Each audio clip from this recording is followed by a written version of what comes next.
الرجيم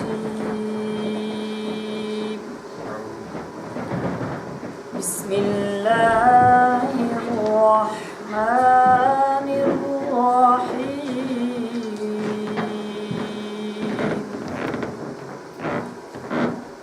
يا أيها الذين آمنوا إذا قمتم إلى الصلاة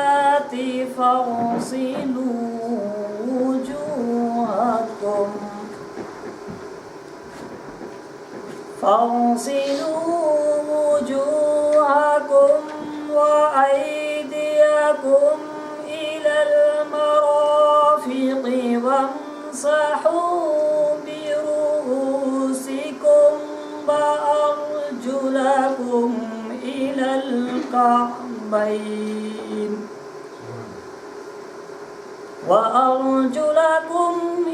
الكعبين وإن كنتم جنبا فاطهروا آمنت بالله صدق الله العلي العظيم بسم الله الرحمن الرحيم الحمد لله رب العالمين خلق المتقين والصلاة والسلام على أشرف الأنبياء والمرسلين.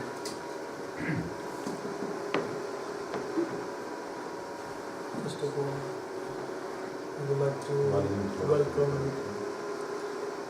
welcome everyone in this class. As we all know, in this class, every Saturday, we learn the basics and which are very essential, very important, which applies daily basis in our life. And most important one, which we have discussed last Saturday, which was Ghusal, as Hafiz have recited from the Quran, is about Ghusal, about bathing. This is something so important that Allah subhanahu wa ta'ala himself, He is beautiful and He loves beautiful things. And Allah subhanahu wa ta'ala loves those people, those who are pure and clean. That's why when we become impure, we have to purify ourselves, we have to clean ourselves. So that's why we are all here. We have to learn so that we don't do any mistakes in our future life, so that we can try to do things according to Quran and the Sunnah of the Prophet Muhammad sallallahu alaihi wasallam. Things are so important that which we has discussed last week about Ghusal, that the Sunnah way of doing Ghusal, that so many people have a question about Ghusal, that which we have discussed in detail, which we have discussed last Saturday. So as I said, most importantly, the first of all, before we do Ghusal, we should make intention in our heart. Intention, oh Allah, that I am going to do Ghusal to please you. Or you can say, oh Allah, I am making intention to purify myself. Or you can say, oh Allah, I am making intention to pray to you, to read my namaz. So by doing intention, a person who makes intention, Allah subhanahu wa ta'ala will reward him so much and so that his ghusl will be included as ibadah, worship of Allah subhanahu wa ta'ala. So that's why first thing we have to do, we have to make intention in our heart. Then we have to go to the washroom, a bathroom, which we said, once we go to the washroom, that we have to make sure that we stop, that once we are naked, we don't have to sing any songs, or we don't have to read any books, or we don't have to do any shouting or any singing, especially some people do, which is wrong. It's like, why? The reason I said, because a person have angels with him, so when a person says something, the angels start coming, running back to that person, and when he sees the person is naked, then he feel shy. The angel, they do feel shy. So that's why it is makruh, dislike that somebody goes and talks for any valid reason. So we said last Saturday, those brothers were not here, that first of all, before we doing ghusl, that we have to make intention, and after making intention, then we have to make sure that we have to wash our hands. This is the sunnah of Prophet ﷺ. Then we do gargling. We discuss gargling. If you are not fasting, then you have to gargle. Then if you are fasting, make sure you don't do any gargling, because it will make, perhaps will invalidate your fasting. So the first farz which we have discussed, which was doing gargling. There are 3 farais of ghusl, taking bath. Number 1, rinsing the mouth. The person has to make sure that if we have eaten before doing namaz or anything, you have to make sure any piece of bread wasn't stuck in between his teeth, so you have to gargle thoroughly so that his mouth is clean, in order to please Allah subhanahu wa ta'ala, in order to pray to Allah subhanahu wa ta'ala. Number 2, sniffing water inside the nose, to make sure. This is also second farz of ghusl, that if we missed this farz of ghusl, then our ghusl will be invalid. And number 3, which we have discussed last Saturday, that ablution of the whole apparent body, pouring water all over body, is the third farz of the ghusl. So ghusl is just bathing or taking a shower. So these are important 3 farz that we have to make sure that when we are doing ghusl, 3 of them we have to do properly, completely. Otherwise, our wudu will be incomplete. If ghusl is incomplete, then we cannot be able to pray to Allah subhanahu wa ta'ala properly. But just make sure that if somebody wants easy way of learning how to take bath, first do wudu, and after doing wudu, just pour water 3 times all over your body. So once we are pouring water all over body, we have to make sure we have to rub it with our hand. This is the sunnah of the Prophet Muhammad sallallahu alaihi wasallam. So once we rub it all over body, at least we will be sure that all parts of our body will be washed properly. So now the things which are more important also, that when ghusl become first. So these matters are daily basis that we get involved at. Number 1 is discharge of semen from its organ after leaving its origin due to the dust. As we all, most of us, the big ones, the little ones, probably don't understand, but the thing is, the Prophet ﷺ said in a hadith, why we have discussed the ghusl, the Prophet ﷺ said in a hadith that the angel of mercy do not enter in a house, in such house where there are pictures, or if there's a dog, or if there's a person who is junubi, a person who is impure. For example, impure means in the sense is somebody have a sexual activity with his wife, somebody have a bad dream, then he wakes up in the morning and although he remember his dream or not, where he's been in America, wherever he's been in his dream. So in the morning he wakes up and he put his hand, see that his trouser is wet. So the ghusl is first on him, that he has to do ghusl, which is very, very important. Because the Prophet ﷺ said that if we delay, it is not good. But the Prophet ﷺ said that angel of mercy do not enter in such house, certain home where a person who is impure. So once we have any this sexual intercourse, sexual activity with our wife especially, so we have to make sure that we have to do ghusl. So this is very, very important. And number 2 is, I mentioned that somebody have a wet dream, and he also have to have the ghusl become first on him. So it is necessary for on him that he has to do ghusl. And number 3, also important one, the entrance of the head of the man's private into the woman private. That somebody's having sexual activity with his wife. So he has to make sure that he have to take a bath, which is the thing which makes ghusl first compulsory. And number 4, that after the termination of menses, as a woman have monthly cycles, as everyone knows, those who are married especially.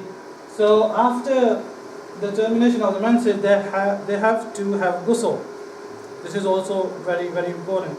So we have to pass this message to our sisters at home also, that after when their monthly cycle is completed, they have to take a bath. And number 5, after termination of the post-natal bleeding, they fast, especially when a woman gives birth to a baby. So after the termination, they have to do ghusl, which is also become farz on them. So they have to do ghusl. So these are 5 important things. These 5 things makes ghusl compulsory, necessary. So if somebody don't do ghusl, then it means he's impure. Especially the woman, when they have a monthly cycle, they can't touch the Quran, And they also, for example, they want to do dhikr of Allah, they want to do Durood Sharif, they can do so, and they cannot touch the Quran, and namaz is forgiven. They don't have to pray namaz, when they are impure. Especially in the month of Ramadan, they don't have to fast. But once Ramadan goes, once they're well after Ramadan, they have to do qada of their fasting, but they don't have to do qada of their namaz. If somebody have a question, we will talk about this after the session. So, when it is sunnah to perform ghusl, as we all Ahl Sunnah wal Jama'at, we love the sunnah of the Prophet sallallahu alaihi wasallam. Somebody said, I love the Prophet Muhammad sallallahu alaihi wasallam, and you don't follow his sunnah, so it means he doesn't love Prophet Muhammad sallallahu alaihi wasallam. So if somebody loves somebody, if somebody have his beloved, so he listened to his beloved, whatever his beloved said to him, do this, do that, and he listened every single thing because he loves him. So if we love the Prophet Muhammad sallallahu alaihi wasallam, we have to follow his sunnah, because the Prophet sallallahu alaihi wasallam said that whosoever loves my sunnah, indeed he loves me, and whosoever loves me, indeed he will be with me in Jannah. So if you want, all of us, we all want to desperate to go to Jannah. So if we want to be with the Prophet sallallahu alaihi wasallam, we have to follow the sunnah of the Prophet Muhammad sallallahu alaihi wasallam. So when is it sunnah to perform ghusl? Number 1, in every Friday. This is the sunnah of the Prophet Muhammad sallallahu alaihi wasallam, the practice that we have to do ghusl on the day of Jummah. And number 2, this is also very easy, everyone knows. Number 2, on Eid al-Fitr, on the day of small Eid, which is coming after Ramadan. This is the sunnah of the Prophet ﷺ to have a bath on the day of Eid. And number 3, Eid al-Adha, the Eid, which is big Eid coming after Hajj. This is also the sunnah of the Prophet ﷺ to do ghusl. And number 4, day of Arafah, 9th Dhul Hajj. And it is also the sunnah of the Prophet ﷺ, the day of Arafah, the day of Hajj, to do ghusl. It is the practice of the Prophet sallallahu alayhi wa sallam. The sunnah also have completed, and now we're talking about when is it mustahab to perform ghusl. Mustahab is desirable act. If you do it, you get blessing, you get reward. If you don't do it, there is no sin. But everybody would love to get bonuses, everybody loves to get more rewards, and etc. So those people have to do these mustahab all the time. When they will do, inshallah, they will get more rewards and more bonuses, more blessings from Allah subhanahu wa ta'ala. Number 1, when it's mustahab to do ghusl, is holy stay in Arafah. When people will gather, and the day of Hajj, there's a place called Arafah, and on that day, if somebody takes, it is mustahab to take a bath. Number 2, the holy stay in Muzdalifah. When people go from Arafah to Muzdalifah, and they all sleep under the open sky. Those brothers, mashallah, and everybody, they go every year, they see people, they sleep under the open sky, and this is called Muzdalifah. This is also the preferable, or this is mustahab to do ghusl on that day. And number 3, when visiting the blessed haram, small mistake. So when visiting the blessed haram, Makkah al-Mukarramah, Haramain, Taribain, the one mosque in Makkah, in Medina, the mosque of the Prophet ﷺ. So if somebody wants to visit, they have to have, it's mustahab, rewardable, desirable, if they do ghusl, which will be very rewarding. Number 4, when presenting oneself in the court of the beloved Prophet ﷺ, if somebody wants to see the Prophet ﷺ, wants to go to his grave, you want to do ziyarah of the Prophet sallallahu alaihi wasallam, because Prophet sallallahu alaihi wasallam said, whosoever visited me, whosoever come to see me, indeed on the day of Qiyamah I will intercede him. So we all want to, we want the Prophet sallallahu alaihi wasallam to be with us. So we have to, when somebody have time and they go for Hajj, they have to try to go to the grave of the Prophet sallallahu alaihi wasallam.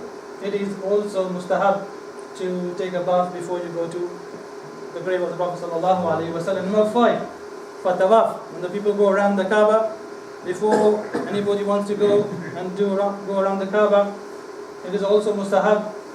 Before they go, they should do ghusl. Number 6, when entering the Mina, the people will, especially people when they go for Hajj, and before they want to enter the place called Mina, if they want to have time, they want to get reward and blessing, they should do. This is also ghusl, this is also mustahab. And number 7, on the 3 days when stones are thrown at the devil, because all the pebbles is shaitan.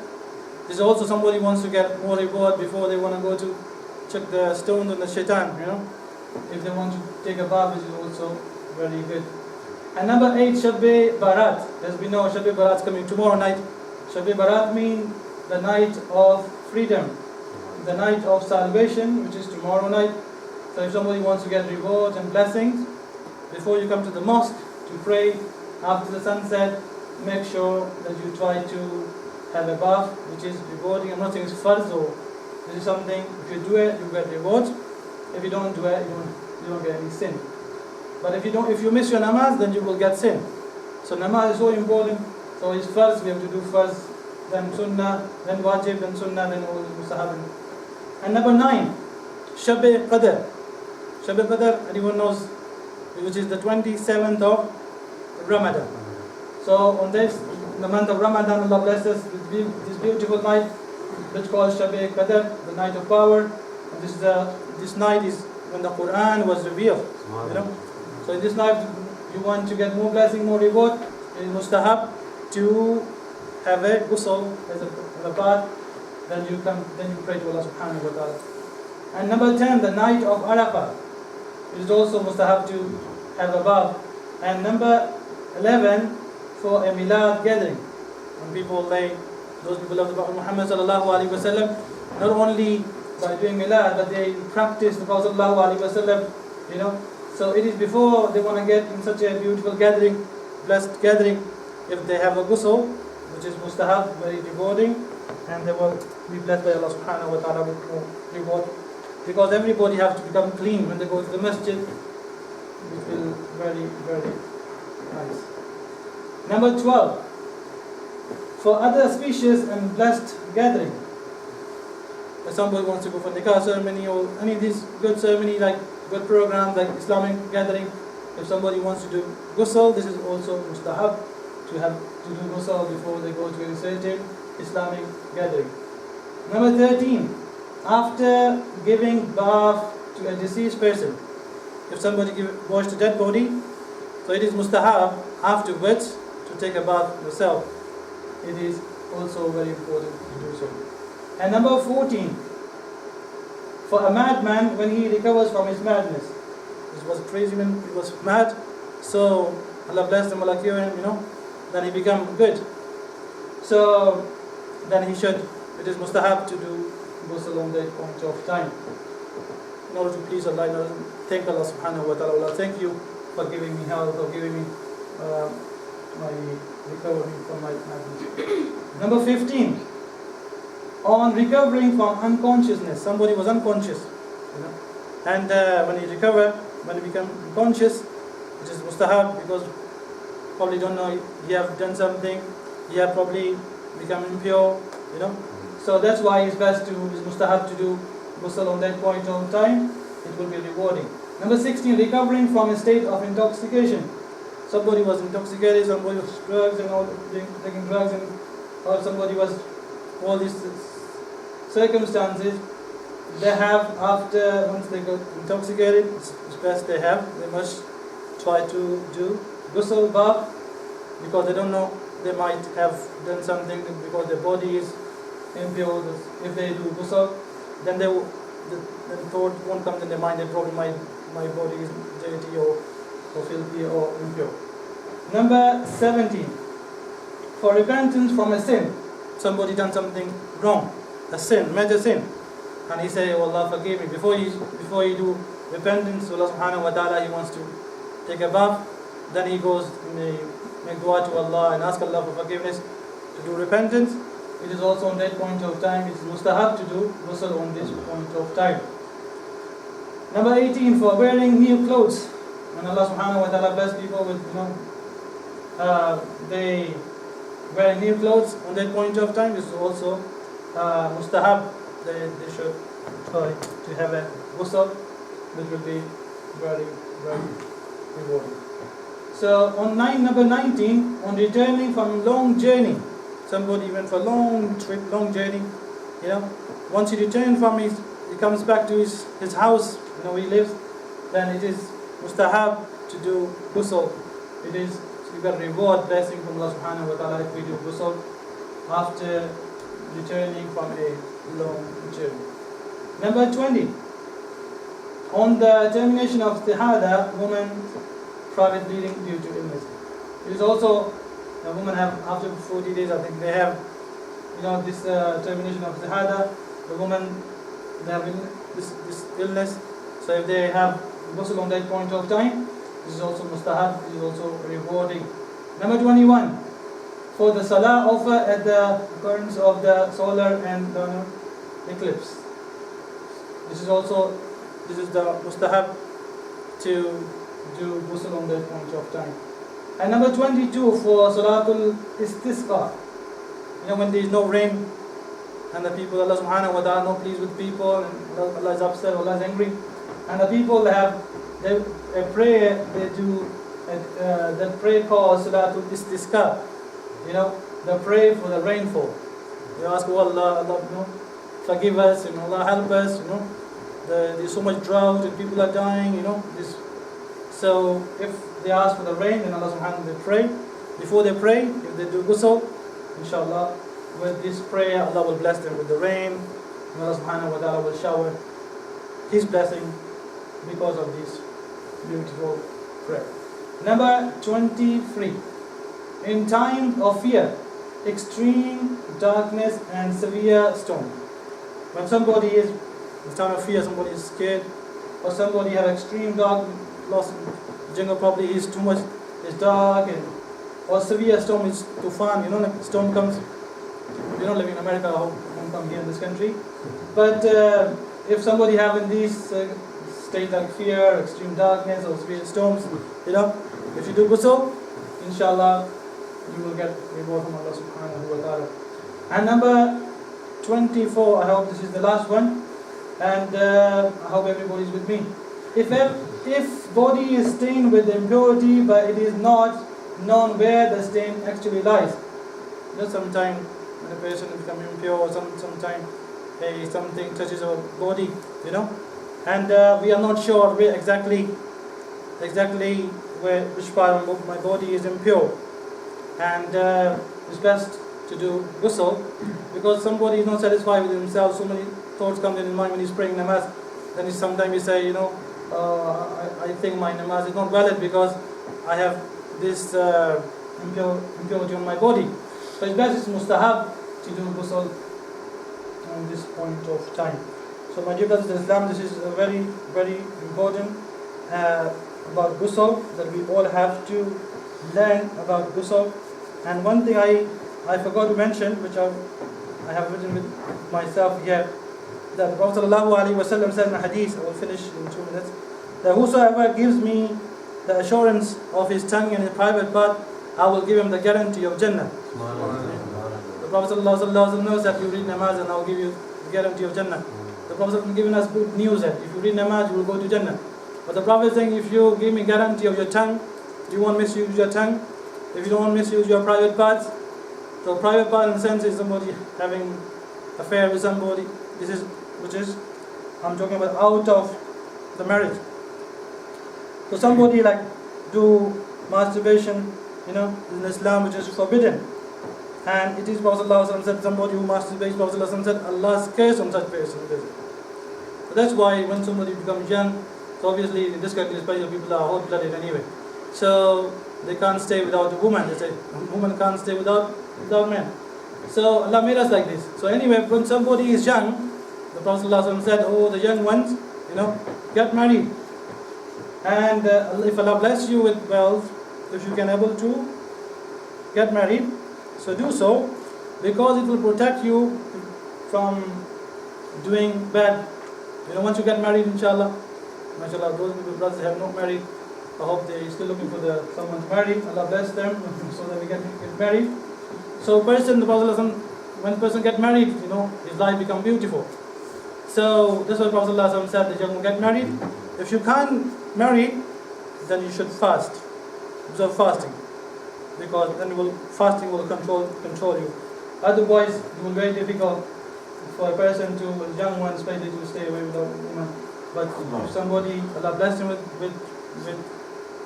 wealth, and he can able to afford to have a wife, so you should do so. And the reason I said, because the hadith, the Prophet said on the day of Qiyamah, some people, in this world we heard a woman get pregnant. So the Prophet saying, on the day of Qiyamah, there will be a people, their hands will be pregnant. Their palms, this part will be pregnant. So the people will ask, who are these people? What they have been doing? Ya Allah, how these people, they're going to say, these are the people they used to do this, they used to use their hand and they used to masturbate.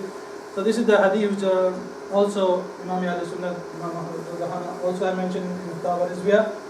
So this is something important for all of us, that we all have to, if somebody doing this, they have to repent to Allah subhanahu wa ta'ala.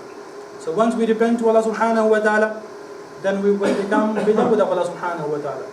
So that's why once somebody repents to Allah subhanahu wa ta'ala, the hadith of Prophet saying that once he repents, he is a person like he have not committed any sin. So I hope you enjoyed today's class. So with your beautiful smile, we will say that thank you for coming. May Allah bless you. May Allah reward you. And next Saturday we have a sheikh coming from Birmingham, and I hope lots of brothers will turn up next. Try to send a message, pass a message. So the brothers, inshallah, hope they will come next Saturday on time, so that we can have a nice talk about Ramadan. So if you want to learn about Ramadan, so please do come in this masjid. We will have a beautiful talk. Inshallah, it will be in this masjid. And next week, inshallah, Ramadan special guest speaker for Islamic law in this class, inshallah. So I hope you all come, inshallah. Thank you and jazakallah. If somebody have any question, please do ask. Hafsa is here. Hafsa will answer.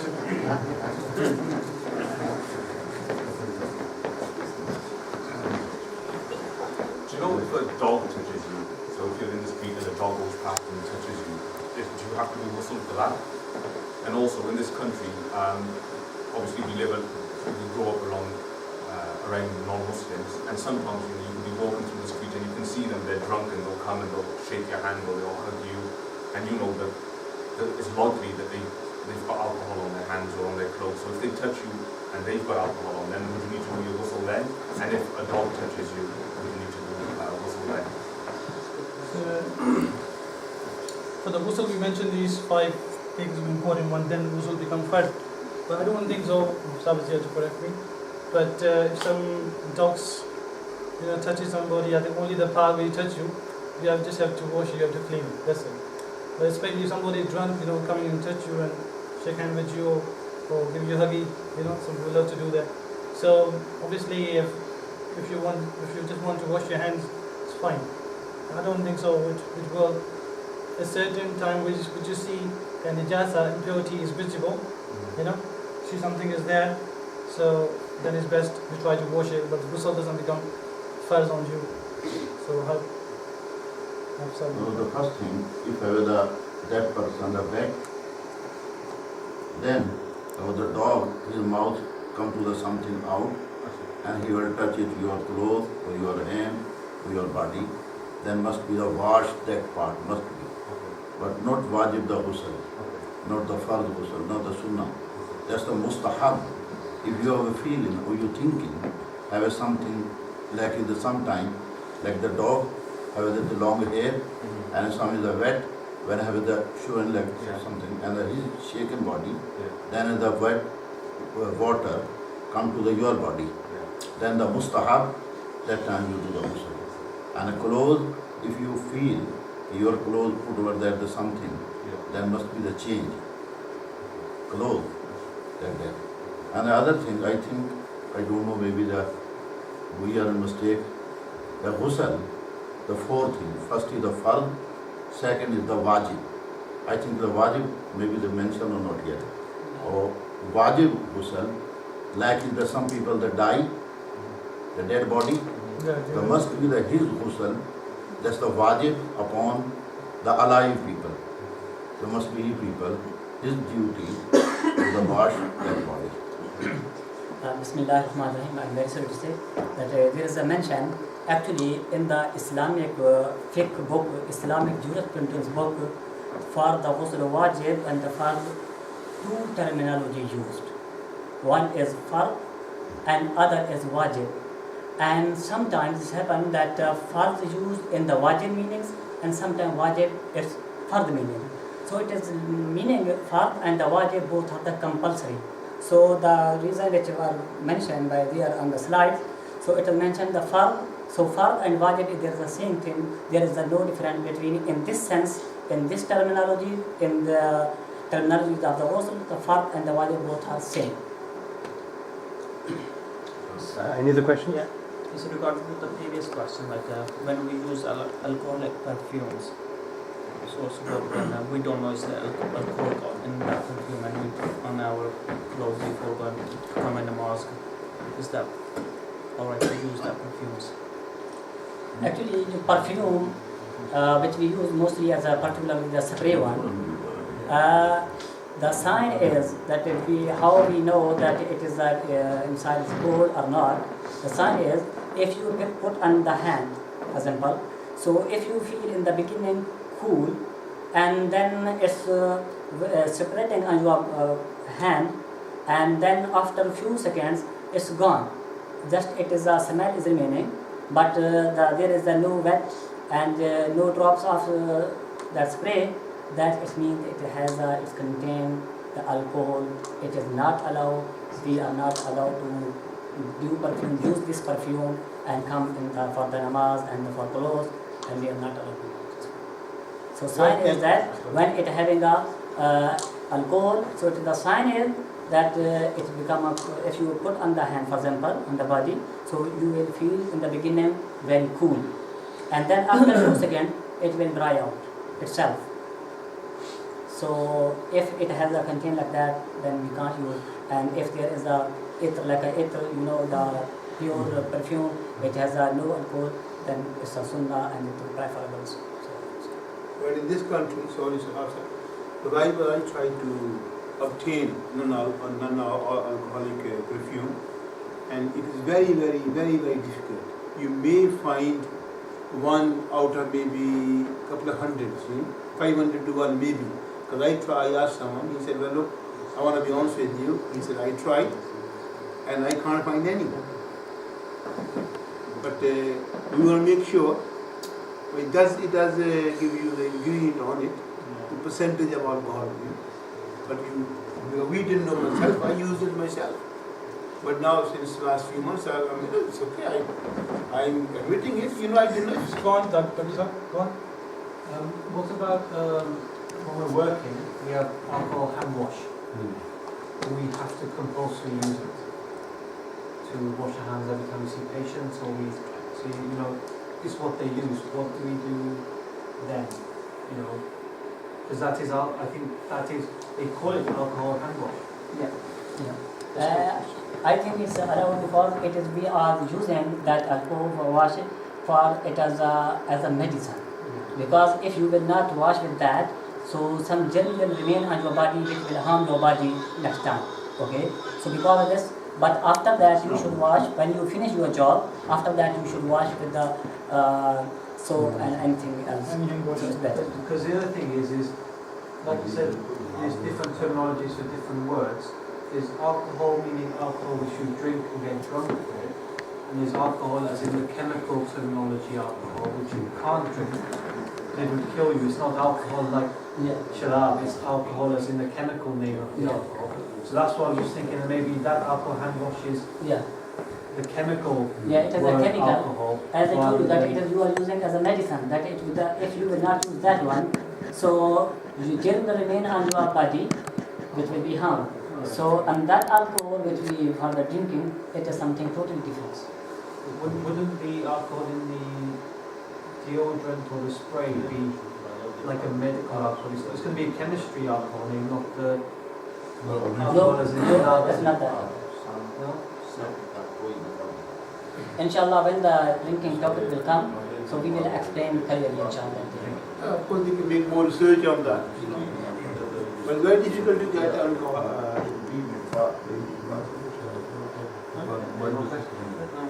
Any more questions? Yes. Sorry? Yeah, my question is like you mentioned mustahab, yeah. So is it we do full ghusl or just to take a bath, take gargling and everything like that, or just normal ghusl? Just I mean, all we have to do properly, you said, just try to do the sunnah way of Rasulullah, you go properly. So if you do Gargling and everything. that's first, you need to do it. But you don't have, for mustahab, if you really want, as I said, you don't get more bonuses, more reward. But if you do all that from the beginning, you get more reward. See? But if somebody wants to do it, if you don't have to do it for somebody, you still don't have a shower, you still get reward. Get it? Yes, sir. Just one more question. Do you know in regards to, you were saying obviously when someone has a relation with their wife or they go for a wet dream or anything of that nature, so obviously they do their ghusl, yeah? Do you know the vistra bit on, that needs to be changed as well if I'm right, is that right? Or so say you lie back down on that vistra, do you need to redo your ghusl if you've accidentally done that? Do you understand that? Yeah, the problem I think, for all those who got married and they will know. So the thing is, yeah, the bed sheet, you see, bed sheet is wet, yeah? So if you put your hand anywhere, is there any drops or anything, is there anything wet, so you try to wash the bed sheet. Then you still have to do ghusl. But if you touch your body, I don't think that you do, as I said, those 5 conditions you mentioned, as long as you have sexual activity with your wife, these things makes ghusl first, you know? But if you touch your body, so you just wash it yourself. So basically you've done ghusl and then accidentally you totally forgot and you lie back down in that place, then you don't need to do your ghusl again. Then it becomes mustahab again. Mustahab. Mustahab. So if you have so many doubts in your mind, you know, and you're not sure which part of it touch you, probably you lie down, or touch your back, or probably touch you somewhere else, you know. So it's best just to clear up from your mind. So it's best you have a ghusl. So once you have a ghusl, then you will have clean mind and you can pray. Anything else? Thank you. We have today drinks and biscuits, refreshment. कुछ